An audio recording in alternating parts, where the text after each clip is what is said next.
هو قبل كده في خناقه بينكم هو بقى اللي صغر دماغه فيها او كبر الخناقه؟ فكري كده. للأسف لأ. عمرك؟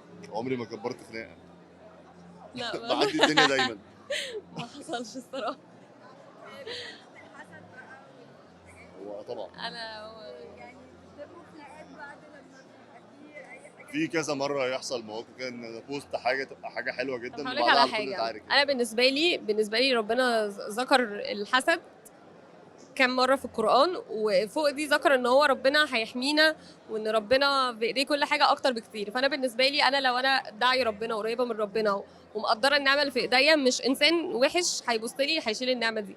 فانا لما كنت حاطة في دماغي الحسد زمان قبل ما نتشهر خالص اصلا، وكنت احط صورة معاه ندب خناقة اقول ده الحسد، دلوقتي بقيت شايلة الموضوع في دماغي وبدأ كل يوم وكده بحط مليون فيديو معاه ما بيحصلش حاجة، فاهمة؟